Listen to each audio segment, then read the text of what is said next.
Chapter 2: Reflections on the Ways of Providence in the French Revolution. Every nation, like every individual, has received a mission that it must fulfill. France exercises over Europe a veritable magistracy that it would be useless to contest, and that she has most culpably abused. In particular, she was at the head of the religious system, and not without reason was her king called Most Christian. Bossuet was never able to say too much on this point. And so, since she has used her influence to contradict her vocation and demoralize Europe, we should not be surprised if she is brought back to her mission by terrible means. It has been a long time since we have seen such frightful punishment inflicted on such a large number of guilty people. No doubt there are innocents among the unfortunate victims, but they are far fewer than is commonly imagined.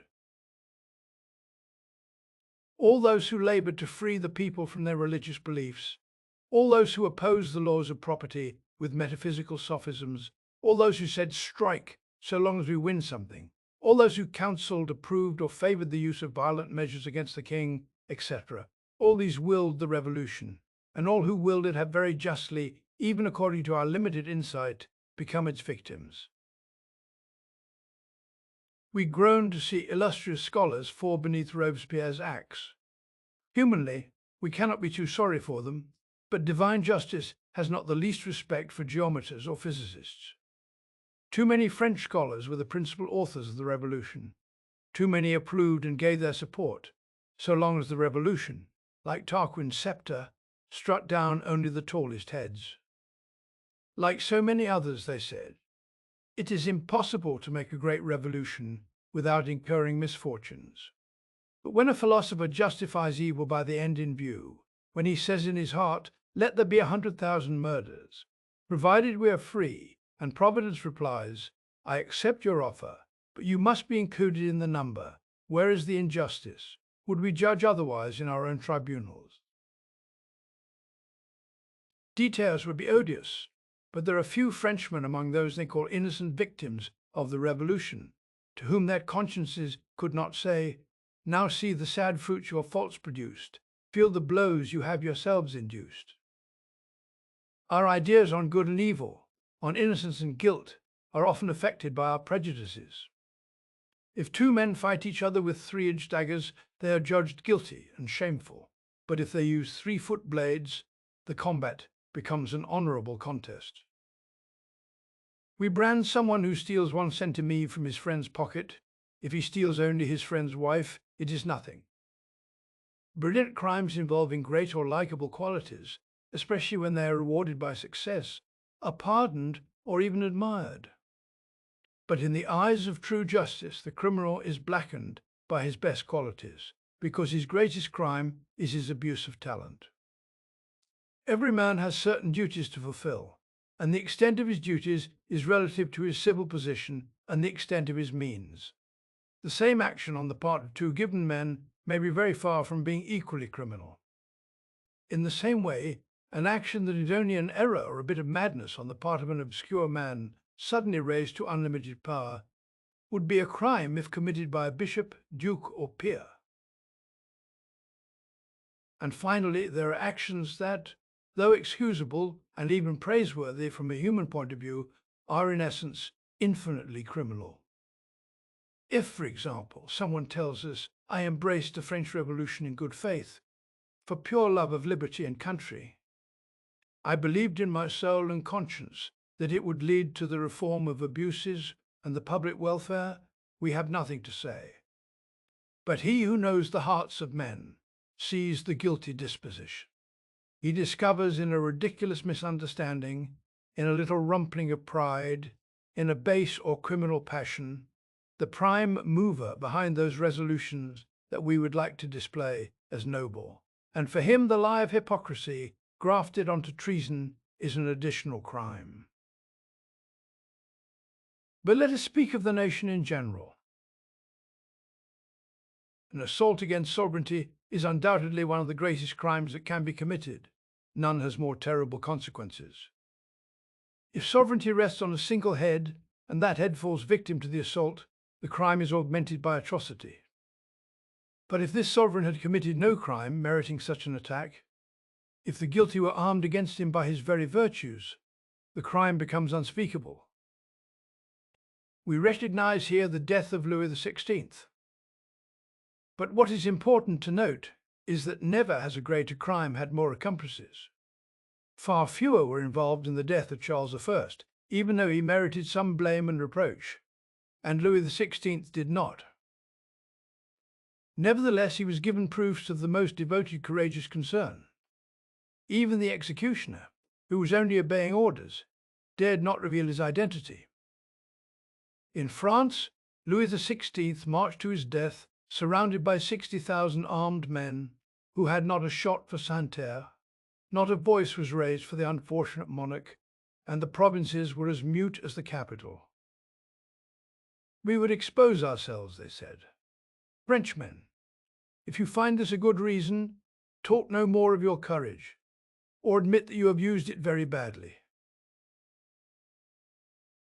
The indifference of the army was no less remarkable. Having betrayed Louis XVI, it served his executioners much better than it had served the king. There was not the slightest testimony of discontent. In sum, never have a greater number of guilty people shared with many gradations, to be sure, in a greater crime. We must make another important observation, which is that every assault committed against sovereignty in the name of the nation is always more or less a national crime, for it is always more or less the fault of the nation if any number of rebels can put themselves in a position to commit a crime in its name. Thus, no doubt not all Frenchmen willed the death of Louis XVI, but the immense majority of the people, for more than 2 years, willed all the follies, all the injustices, all the outrages that led up to the catastrophe of the 21st of January. Now all national crimes against sovereignty are punished without delay, and in a terrible manner. This is a law that has never suffered exception. A few days after Louis XVI's execution, someone wrote in the Mercure Universel, "Perhaps it was not necessary to go that far, but since our legislators have taken the initiative on their own responsibility, let us rally around them, appease all hatreds, and forget the matter." Very well, it was perhaps unnecessary to assassinate the king, but since the deed is done, do not mention it again, and let us all be good friends. Madness! Shakespeare knew better when he said, "The single and peculiar life is bound, with all the strength and armour of the mind, to keep itself from annoyance, but much more. That spirit upon whose weal depend and rest the lives of many. The cease of majesty dies not alone, but like a gulf doth draw what's near it with it." Perhaps 4 million Frenchmen will pay with their heads for this great national crime of an anti-religious and anti-social insurrection crowned by a regicide. Where are the first National Guardsmen, the first soldiers, the first generals who swore an oath to the nation? Where are the chiefs, the idols of that first guilty assembly, for which the epithet of constituent will be an eternal epigram? Where is Mirabeau? Where is Bali with his wonderful day? Where is Thoret, who invented the phrase to expropriate? Where is Osselin, who introduced the first law proscribing émigrés? One could name by the thousands the active instruments of the revolution who have died a violent death. Here again we may admire order in disorder, for it is evident, if we reflect a bit, that the guiltiest revolutionaries could be felled only by the blows of their accomplices. If force alone had accomplished what they call the counter-revolution and restored the icing to his throne, there would have been no way of rendering justice. For a sensitive man to have to judge the assassins of his father, his relatives, and his friends, or merely the usurper of his property, would be the greatest misfortune that could happen to him. Now this is precisely what would have happened if the counter-revolution had occurred as expected. The superior judges, by the very nature of things, would almost all have belonged to the injured class, and justice, even if it merely punished, would have had an air of vengeance. Moreover, legitimate authority always retains a certain moderation in the punishment of crimes involving a multitude of accomplices. When 5 or 6 are put to death for the same crime, it is a massacre. If punishment exceeds certain limits, it becomes odious. In short, great crimes unfortunately require great punishments, and the limits are easily exceeded when it is a question of crimes of lèse-majesté, and flattery becomes the executioner. Humanity still does not pardon former French legislation for Damiens' horrible punishment. So what could French magistrates have done with 300 or 400 Damienses and all the monsters who are overrunning France? Would the sacred sword of justice have fallen relentlessly like Robespierre's guillotine? Will all the executioners and all the artillery horses of the realm be summoned to Paris to quarter men? Would lead and pitch be melted in vast boilers to sprinkle on limbs torn by red-hot pincers? Moreover, how would the crimes be characterized? How would the penalties be measured? And above all, how would there be punishment without laws? You say that some of the guiltiest would be chosen, and all the rest would obtain pardon. This is precisely what Providence did not want. Able to do all, Providence disregards these pardons produced by impotence to punish. The great purification must be accomplished, and eyes must be opened. The metal of France, freed from its sour and impure dross, must emerge cleaner and more malleable into the hands of a future king. Doubtless, Providence does not have to punish in this life in order to be justified. But in our epoch, coming down to our level, Providence punishes like a human tribunal. There have been nations literally condemned to death like guilty individuals, and we know why. If it entered into God's designs to reveal his plans with respect to the French Revolution, we would read the chastisement of the French like the decree of a Parlement. But what more would we know? Is the chastisement not obvious? Have we not seen France dishonored by more than 100,000 murders? The entire soil of this beautiful realm covered with scaffolds. And this unfortunate land watered with the blood of its children through judicial massacres, while inhuman tyrants squandered still more abroad with the support of a cruel war waged for their own interests. Never has a bloodier despot played with men's lives with such insolence, and never has a passive people presented themselves more complacently to the butcher. Sword and fire, cold and thirst, privations, sufferings of every kind. Nothing slakes their taste for punishment. All who are assigned must play their parts, and no disobedience will be seen until the judgment is accomplished. And yet what interesting points to ponder in this cruel and disastrous war. We can pass by turns from sadness to admiration. Let us imagine ourselves at the most terrible moment of the revolution. Suppose that under the government of the Infernal Committee, the army by a sudden metamorphosis all at once became royalist. Suppose the army convoked its own primary assemblies and freely named its most enlightened and honourable men to trace out the route to be taken in this difficult situation. Finally, suppose that one of those elected by the army stood up and said, "Brave and loyal warriors, there are circumstances where the sum total of human wisdom is reduced to choosing between different evils. Doubtless, it is a hard thing to fight for the Committee of Public Safety, but to turn our arms against it would be even more fatal. The moment the army meddles in politics, the state will be dissolved, and the enemies of France, profiting from this moment of dissolution, will invade and partition her. We must act not for the present moment, but for the future. Above all, we must maintain the integrity of France. All we can do is fight for the government, whatever it may be, for in this way, France, despite her internal discord, will preserve her military strength and her influence abroad. Taking things at their best, it is not for the government that we are fighting, but for France and the future king to whom we will deliver a greater empire, perhaps, than the revolution found. So our duty is to overcome the repugnance that makes us hesitate. Perhaps our contemporaries will calumniate our conduct, but posterity will accord us justice. This man would have spoken like a great philosopher. Indeed, the army realized this chimerical hypothesis without knowing what it was doing. The terror on one side, immorality and extravagance on the other, have accomplished precisely what a consummate and almost prophetic wisdom would have ordered the army to do. When we think about it, we can see that once the revolutionary movement was established, only Jacobinism could have saved France and the monarchy.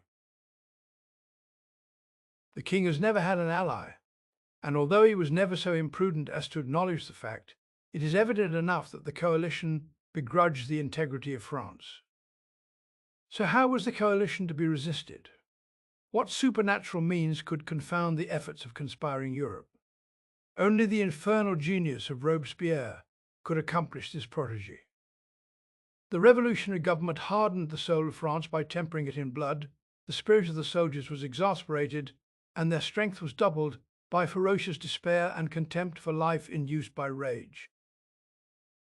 The horror of the scaffolds, driving citizens to the frontiers, nourished external force in the measure that the least internal resistance was annihilated.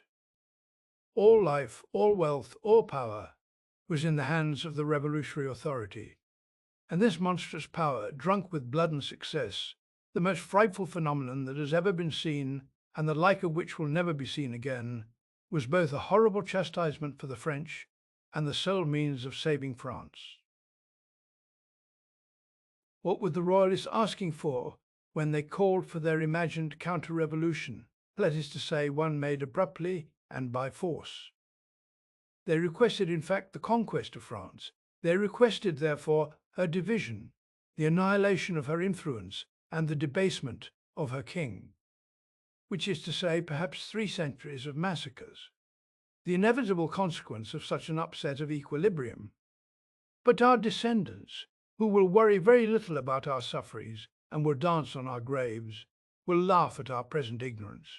They will easily console themselves for the excesses that we have seen, and that will have preserved the integrity of the most beautiful realm after that of heaven. All the monsters born of the revolution have, apparently, labored only for the monarchy. Thanks to them, the lustre of victories has won the admiration of the world and surrounded the French name with a glory that the crimes of the revolution can never entirely eclipse. Thanks to them, the king will reascend his throne with all his pomp and power, perhaps even with an increase of power. And who knows whether, instead of miserably sacrificing some of his provinces to obtain the right to rule over the others, he might be restored with the pride of power that would enable him to give what he could withhold. Certainly less probable things have been seen to happen. This same idea, that everything is happening for the advantage of the French monarchy, convinces me that any royalist revolution is impossible before peace is made, for the restoration of the throne would mean a sudden relaxation of the driving force of the state. The black magic working at the moment would disappear like mist before the sun. Kindness, clemency, justice, all the gentle and peaceful virtues would suddenly reappear and would bring with them a general meekness of character, a certain cheerfulness entirely opposed to the sombre rigor of the revolutionary regime. No more requisitions, no more legalized thefts, no more violence. Would generals flying the white flag have condemned as insurgents the inhabitants of invaded countries who were merely defending themselves? And would these inhabitants have been ordered not to move under pain of being shot as rebels? These horrors, very useful to the future king, could not, however, be used by him. So he would have only humane means at his disposal. He would be on a par with his enemies, and what would happen in that moment of suspension that necessarily accompanies the transition from one regime to another? I do not know. I am quite aware that the great conquests of the French seem to put the integrity of the realm out of danger, I even believe I am touching here on the reason for these conquests. Nevertheless, it still appears more advantageous for France and the monarchy that the peace, and a glorious peace for the French, be made by the Republic, and that a profound peace protect the king from every kind of danger when he returns to the throne. On the other hand, it is apparent that violent revolution, far from curing the people, would confirm them in their errors, and they would never forgive the power that snatched away their myths. Since the people, properly speaking, or the multitude, were needed by the rebels to overturn France, clearly they had, in general, to be spared, and the greatest burdens had to fall first on the wealthy class. So the weight of the usurping power must crush the people long enough to disgust them. They have only seen the revolution, they must feel it, they must, so to speak, savour its bitter consequences. Perhaps at the moment I am writing, they have not yet had enough. A reaction must always be equal to the action. So do not be so impatient, and do not imagine that the very duration of your misfortunes promises you a counter-revolution of which you have no idea. Calm your resentment, and above all, complain not of kings, and ask not for other miracles than those that you see. What? You contend that foreign powers are fighting disinterestedly to restore the French monarchy, and with no hope of indemnity. But then you do not expect men to be human. You ask the impossible. You will say perhaps that you would consent to the dismemberment of France for the restoration of order. But do you know what order? This is what will be seen in 10 years. Perhaps more, perhaps less. Who gives you the right to bargain for the king, for the French monarchy, and for your posterity? When blind rebels decree the indivisibility of the Republic, see only Providence decreeing that of the realm. Now let us take a look at the extraordinary persecution stirred up against the national religion and its ministers. This is one of the revolution's most interesting phases.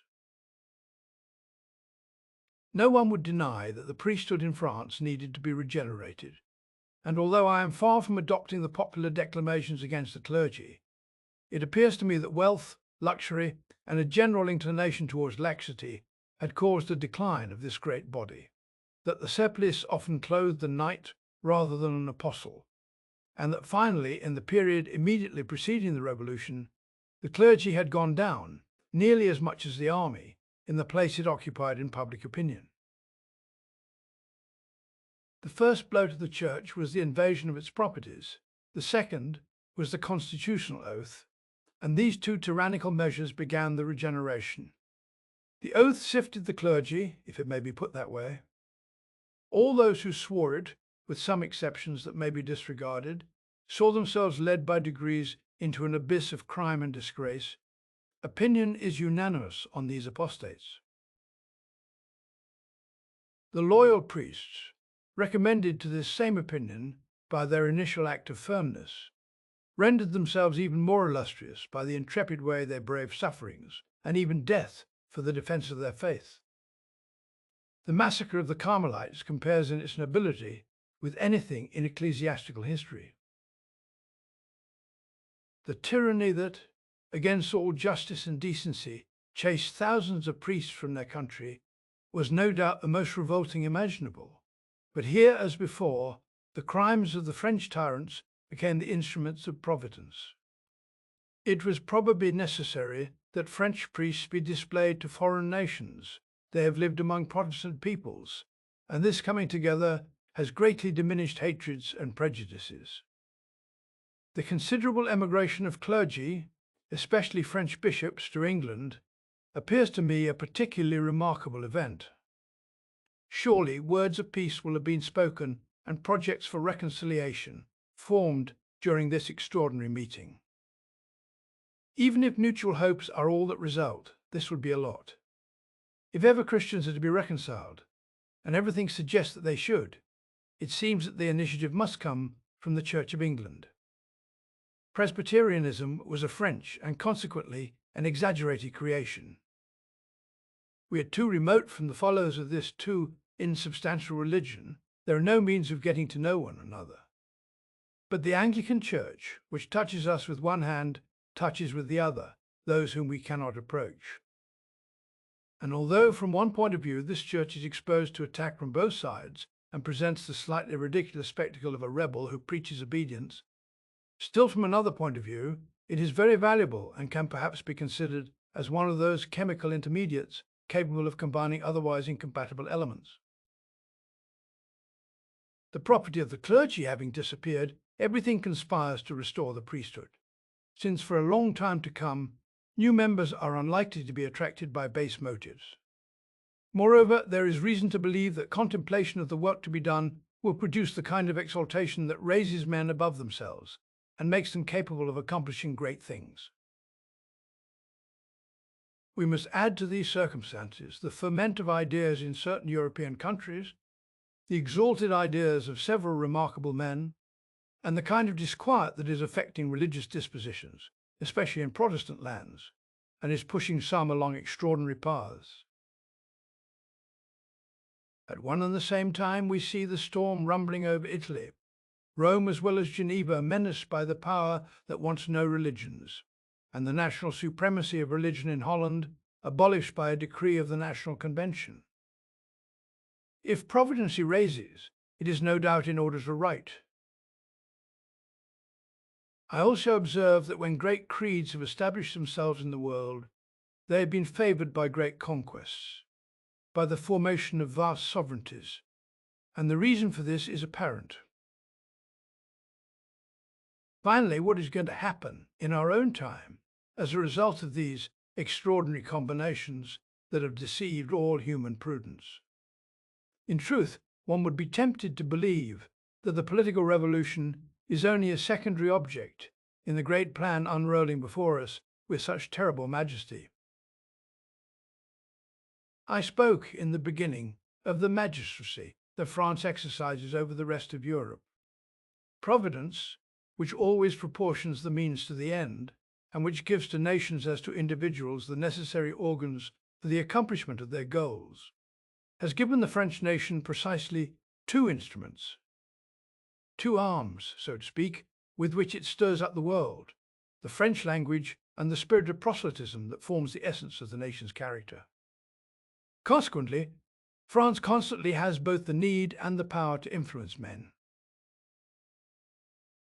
The power, I almost said the monarchy, of the French language is visible. You can at most only pretend to doubt it. And the spirit of proselytism is as obvious as the sun. From the fashion designer to the philosopher, it is the salient trait of the national character.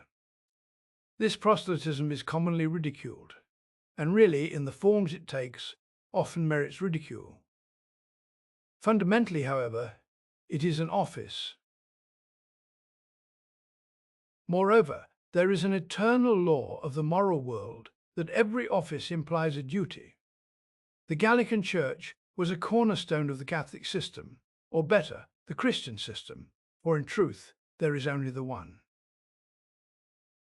Although they may perhaps doubt it, churches opposing the universal church subsist only by virtue of its existence, being similar to those parasitic plants, those sterile mistletoes that live only from the substance of the tree which supports them and which they impoverish. Since the action and the reaction between opposing powers is always equal, it follows that the greatest efforts of the goddess of reason against Christianity should take place in France. The enemy attacked the citadel. So the French clergy must remain alert. There are 1,000 reasons for believing that they are being called to a great mission. And the same arguments that allow us to see why they have suffered also permit us to believe they are destined for a crucial task. In a word, if there is no moral revolution in Europe, if the religious spirit is not reinforced in this part of the world, the social bond will dissolve. Nothing can be predicted, and anything must be expected. But if there is to be improvement in this matter, either France is called upon to produce it, or there is no analogy, no more induction, no more art of prediction. This consideration especially makes me think that the French Revolution is a great epoch, and that its consequences in all kinds of ways, will be felt far beyond the time of its explosion and the limits of its birthplace. Consideration of the political consequences of the revolution confirms the same opinion. How the European powers have deceived themselves about France, how they have meditated vain things. O you who believe yourselves independent because you have no judges on this earth, never say, "That suits me." Disquiet, justitium moniti. Whose hand was it that, severe and paternal at the same time, overwhelmed France with every imaginable calamity and sustained the empire with supernatural means by turning all the efforts of her enemies against themselves? Do not come and talk to us of assignats, the force of numbers, etc., for it is precisely the possibility of assignats and the force of numbers that is beyond nature. Moreover, neither paper money nor the advantage of numbers makes the winds favor French ships and repulse those of their enemies, makes ice bridges the moment the French need them, causes the sovereigns who oppose them to die at an appointed time, allows the French to invade Italy without cannons, or makes the reputedly bravest armies in the world throw down their arms to equal numbers and be taken prisoners. Read the fine reflections of Alexandre Dumas on the present war. Why the war has taken its present character is perfectly clear, but the how is not. We must always go back to the Committee of Public Safety, which performed a miracle and whose spirit is still winning battles.